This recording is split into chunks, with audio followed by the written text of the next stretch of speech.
Hey, what's going on, guys? Phantom back here with another comic book haul. Going strong, doing them pretty consistently now. I just got back from a convention, actually.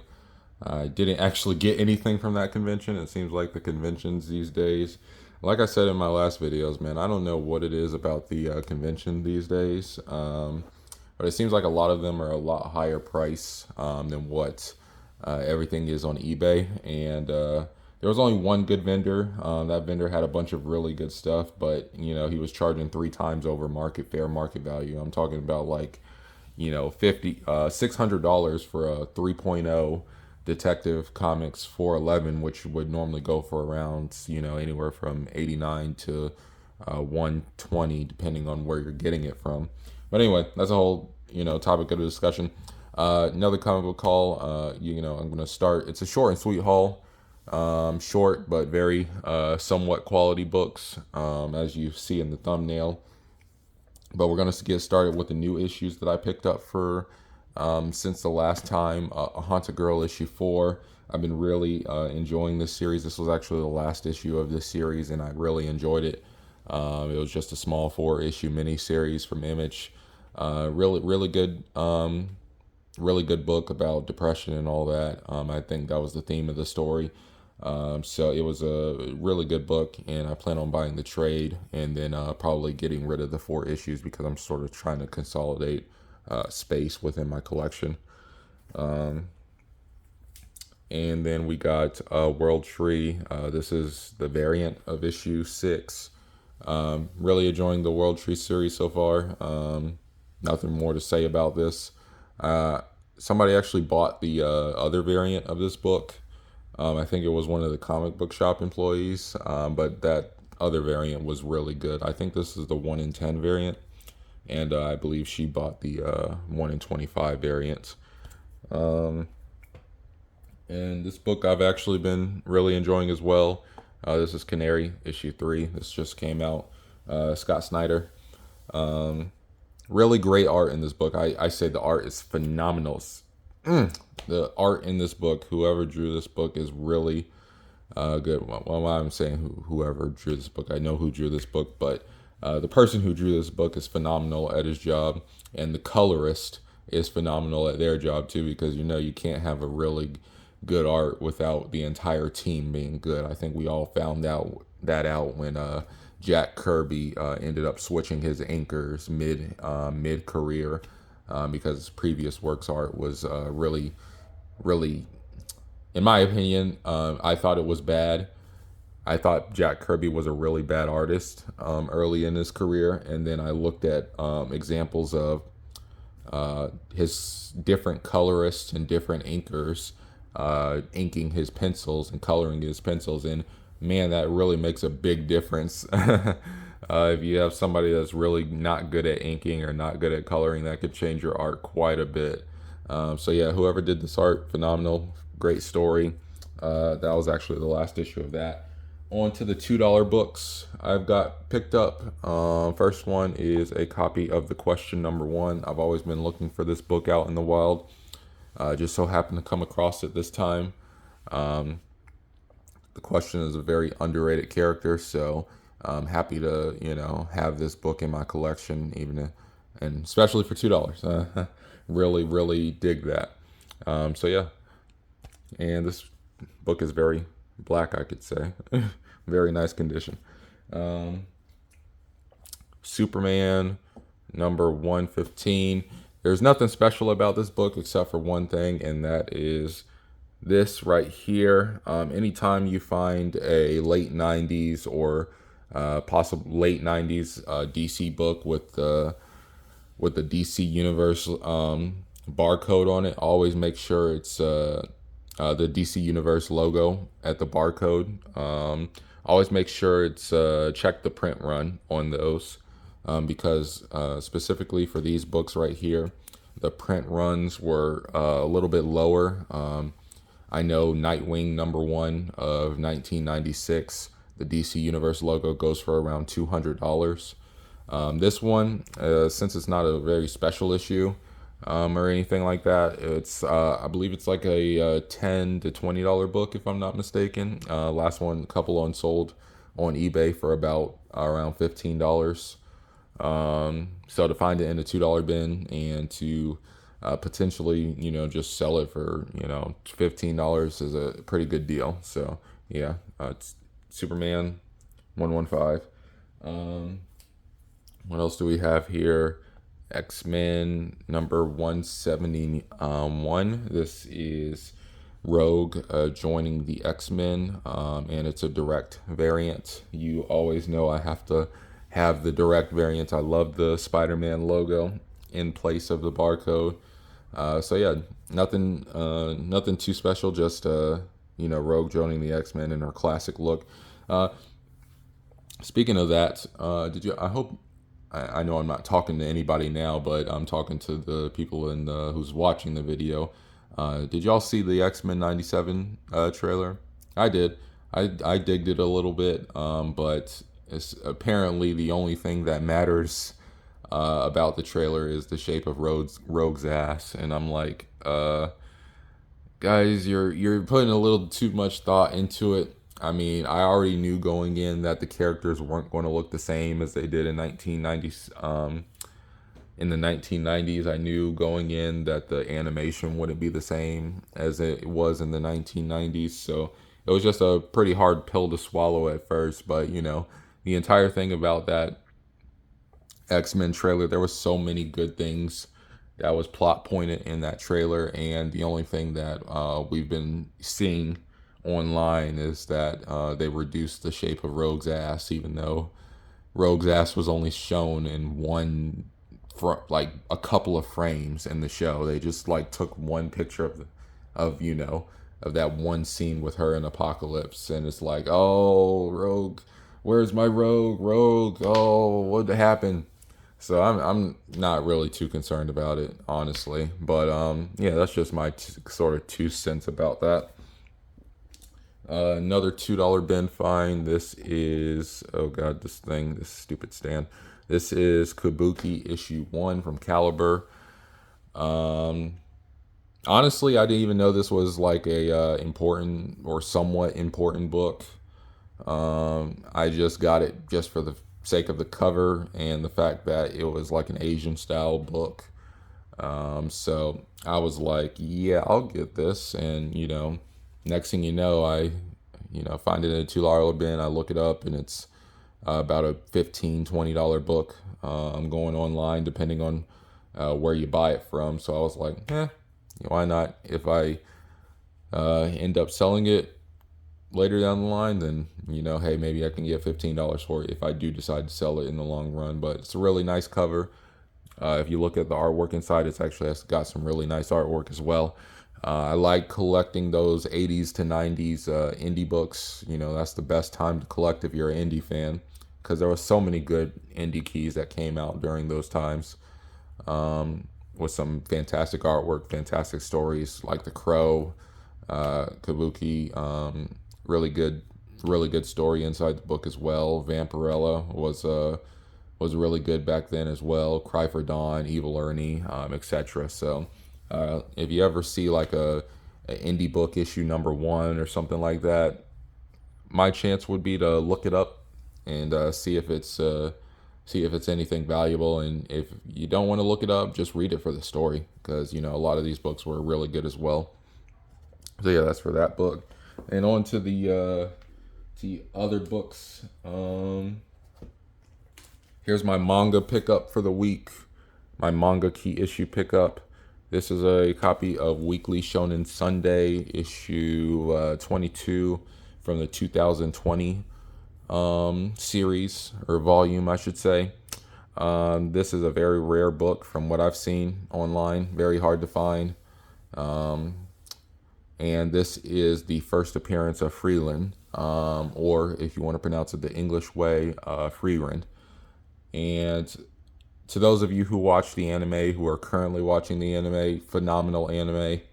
I believe this book will, I believe this anime will be probably in my top 10 animes of all time by the time it's all said and done. Fantastic soundtrack, fantastic characters. Fern is badass. Freeland's badass as well. Stark is a really good side character. All these characters are really good. The storytelling in this anime and manga is just really good. They really do a good job at using flashbacks. Normally, I hate flashbacks and everything, but this show is just really good. The voice acting, or at least in the Japanese version, I don't watch the English version, but the Japanese version, the voice acting is top notch. I cannot stress, enough. And to have this character's, first chapter slash first appearance is, something of an honor. I believe there was only one copy on eBay. And I still, every single time I look up this book on eBay as well, I still don't see any more copies. So I basically got the only copy on eBay for the foreseeable future until somebody else, list one. So yeah, I'm really happy with this book. Great condition as well. Spine is pretty decent and everything. It has some really good covers. I always say in the last haul, these Shonen Jump issues always had some pop-in covers.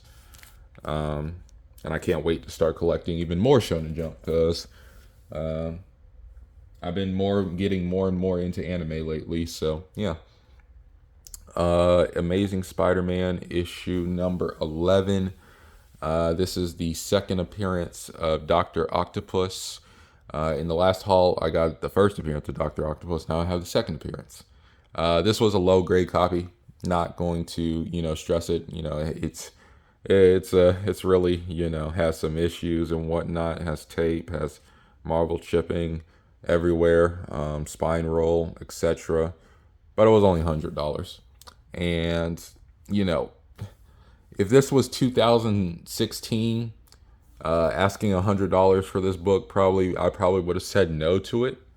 But in 2024, with all the prices at the way they are now, I was more than happy to pick this book up for $100 because, normally I would see this book, the minimum I would see this book for is like 200, 250. And at my LCS, they had this it's complete, just low grade, at only $100. So I was more than happy to pick this up. So yeah, I really, enjoy this issue. Collecting my Spider-Man issues one nick at a time, as they say, I guess you could say. What else do we have here? I'll just go ahead and put the big one out. That way it's out there. This is Fantastic Four issue number 5. This is the first appearance of Doctor Doom. So happy to have this for a multitude of reasons. Doctor Doom's one of my favorite villains in the Marvel universe. I'm pretty sure that he's one of everybody's favorite villains. I never thought I would have a book like this at all. It wasn't even a first priority. It just happened to show up at the LCS, and I only paid $1,800 for it. Probably too much. Again, if this was 2016, that would have probably been way too much. But with the prices that they are now, I think I probably underpaid for this book because fair market value and a 2.0, and this is a 1.5. For a 2.0 of a fair market value, Fantastic Four number 5, based on the current Comic Street price guide, is worth around $3,300. So $3,300 for a CGC 2.0 is the value. So I got a $1,800 for a 1.5. So, and this book is actually more rare on the CGC census than Fantastic Four issue 1 currently. So I don't know how that is. I don't know if this book was just more damaged by kids back in the day and, there's less copies out there because of it, or maybe it's just that people who have this book don't want to grade it. I don't know. But if you actually look on the CGC census, this book actually has about 2,300 copies in total census, whereas Fantastic Four issue 1 of 1961 actually has 2,700 copies, or around that range, in the CGC census. So very happy to have this book. One of my main goals of this book, honestly, was to see if I could trade it towards a Amazing Spider-Man #1 or Amazing Fantasy 15. And that's sort of what I've been doing lately. I've been buying sort of bigger books to sort of use as leeway to trade towards the book, towards my end goal book, which is Amazing Fantasy 15 and Spider-Man #1. And having a book like this of a first major appearance of a major villain might give me some leeway. Again, I don't know what the value of this book is going to be like, 5 years from now after the Fantastic Four movie is done. Speaking of which, the casting came out. Pedro Pascal is Mr. Fantastic. I don't know if I feel about that because him in Wonder Woman 2, terrible. Just terrible. Maxwell Lord, him as Maxwell Lord in Wonder Woman 2 was just terrible, honestly. So I don't know how I feel about it, but I like Joseph Quinn as Johnny Storm. But the other two actors I haven't watched in movies, so I can't really relate. But Pedro Pascal, he's an amazing actor in other movies, like other TV shows like The Last of Us. He's more of a serious character from what I've seen. But anytime he tries to touch comedy, like Wonder Woman 2 um, or any other of his movies, it just doesn't look right to me, and it doesn't feel right. So hopefully it does well. Fantastic Four is a very hard group to sort of nail down in movies because they're such a campy team with campy quips and everything and like that. But I have faith in Marvel. They normally do good with their established heroes, other than Thor, of course, because Thor's movies were kind of awful. But yeah, Fantastic Four issue 5, first Doctor Doom. Hopefully, I can get a good trade. Well, actually, I might resubmit this to CGC. The case is kind of broken or cracked, so I might resubmit it to CGC and get the Fantastic Four custom label. So that way, if I don't end up trading it for an Amazing Fantasy 15 or Amazing Spider-Man #1, I'll have a custom label for it. So what else do we have? X-Men 129, first appearance of Emma Frost, Kitty Pryde, etc. I've always wanted this book for the longest time since I started collecting. I think I originally wanted this book back in 2015, but back then it was only going for like $40 to $50 at most in high grade, maybe $60 if you were pushing it for a high grade raw copy. But now this book is since the X-Men Fox has gotten bought out by Disney, tons of speculation, and I sort of fell into the hype, so to speak. I don't know what this book is going to be worth, 5 years from now, because Bronze Age right now, if the comic book market were to crash right now, Bronze Age would probably go down in value the hardest, only because Bronze Age has plenty of copies of everything out there. I mean, they are older to an extent, but Silver and Gold Age will hold up well compared to Bronze forward. So I don't know what it's going to look like 5 years down the line, but I don't care. I'm just happy to start collecting Marvel X-Men stuff. Pretty much anything other than Spider-Man, I'm happy to start collecting. Also, happy to start collecting Daredevil. I rarely have Daredevil keys in my comic book hauls, but I'm starting to collect Frank Miller a little bit more. So Daredevil 158, which is actually the first, solo Frank Miller on Daredevil. So I believe it was this first solo Frank Miller, or it's the first Frank Miller art. I'm not sure. But all in all, really good cover. Frank Miller Daredevil, and I'm probably going to start collecting Daredevil a little bit more. One of the books that I actually wanted to get this year was a Daredevil 1, but since I ended up buying the Fantastic Four #5, I don't know if I'm still going to sort of commit to that, because I know the two big books I wanted for the year was going to be either House of Secrets 92 or Daredevil 1. But since I ended up getting the Fantastic Four comic, I might sort of rethink that, because I don't want to, spend too much money throughout the year. But yeah, happy to start collecting Daredevil. And last book of the haul, like I said, it's going to be a shorter haul. Is Fantastic Four issue number 66. This is the origin of Adam Warlock, aka him. Uh, really, really, I honestly bought it for the cover. This really looks. I don't know if this is Jack Kirby's art, honestly, but I just like the little space theme he has. Whoever, how they used to draw space elements and mystical, elements. Back in the day, they used to use those dots with the, little colored paintbrush and just, dazzle it and paint it and whatnot onto the cover. I know Jack Kirby was notorious for doing that. That's why, maybe thought it was Jack Kirby. I don't, but um, yeah, I really just liked the cover, but then I found out it was the origin of Adam Warlock. So there was another sort of reason to have this book. But yeah, yeah, not too bad of a haul. Short and sweet. Yeah, if glad y'all are tuning in. Glad y'all made it this far. Hope to see you again in a haul pretty soon. And until next time, it's been your boy Phantom, and I hope y'all have a great rest of your day.